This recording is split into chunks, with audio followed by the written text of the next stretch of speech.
offers more than 25 undergraduate and master programs leading to profession in healthcare and medicine. And therefore, KI has a unique opportunity to work across professional borders when educating students. And the Board of Higher Education at KI has decided to strengthen interprofessional education and has determined to develop and implement interprofessional learning into all study programs,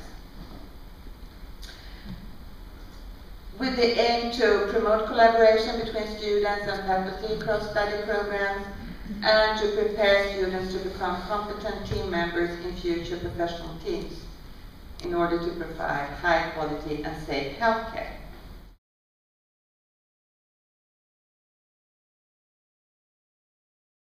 Listen to the patients in emergency and so on. They were not interested. Som KI faktiskt beslutat om alltså minsta vad som måste ingå när det gäller etik i alla program.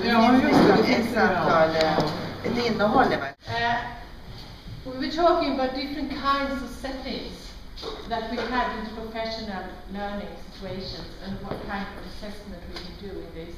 And the first one we were talking about was something we had in Dunby, was interprofessional rounds with all the levels of students were involved. It could be from nurses, aides to doctors. So we use the word shower the students with short IPE activities through posing questions to the students that leads up to team discussions and reflections. And an idea of what that could be at Cuba, for example, could be that in the morning when you start up the team, you could say, well, it needs to be taking a status on this patient. And we say that at least 2 different categories should do this together, and they will have to decide who do this. That's one example for mine. Some very interesting ideas in relation to learning activities and assessment. And I think, you know, a very good range of learning activities that were described: shadowing, reflection, team discussions, case-based learning, sort of communication exercises, even significant event analysis, which I hadn't heard of before. But it sounds very much like critical. We have this thing in North America called critical analysis, critical incident analysis, where you discuss a critical incident and try and sort of problem solve it together as well. So a good range of different interactive learning activities, and I think that's key. Someone raised the issue of good teacher preparation, and again I think that's absolutely vital to ensure that these learning activities are well managed and well facilitated. So teachers really do need to be well prepared and well supported throughout their activities. Again, a good range of assessment materials and suggestions and activities, portfolios, which we're seeing in the interprofessional world. The whole portfolio movement is kind of coming across from other healthcare professions into the interprofessional field, which is good to see. Reflective papers, you know, the idea of self-assessment and also peer assessment.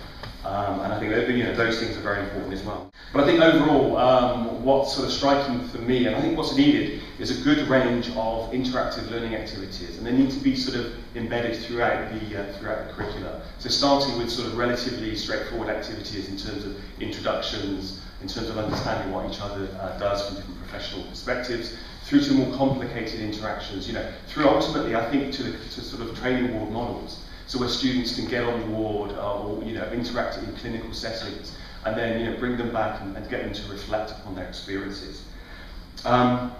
Just one other thing in terms of, so again, I think, you know, lots of learning activities, you know, are meaningfully sort of sequenced through the curriculum from entry point through to completion. And I also think in terms of the assessment, again, a good mixture of assessment activities are needed. We can't rely on one type of assessment activity. So again, you know, reflection, you know, obviously where it's possible, a portfolio approach as well. So a good mix of assessment is needed, again, to try and measure and try and capture what actually the students are learning together. I would also kind of talk a little bit about, or kind of raise the issue about summative assessment. I think a lot of interprofessional education is formatively assessed, And that has a certain meaning for learners.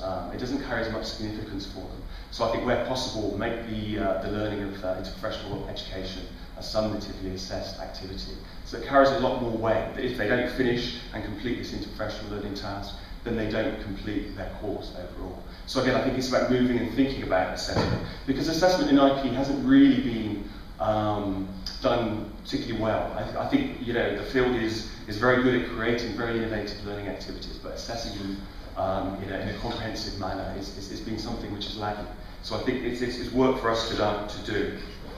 Just one last point I wanted to make in terms of what we're assessing. And again, I think a lot of the activities that we were talking about today were about individual assessment, so assessing individuals' competencies.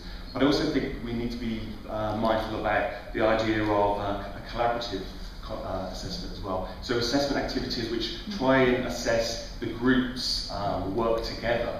And that makes it, and that actually is kind of harder to do. It's something that we've been struggling in our own work, to try and assess a group that have come together. How do we assess them collectively in terms of their contribution to a group discussion, in terms of their input into a team task? So I think these are sort of ideas and challenges that they're ahead. But as I say, a very good discussion. As I mentioned, I'm going to try and understand and discuss a little bit more some of the challenges with assessment a little bit later this afternoon. But I enjoyed today, so thank you very much.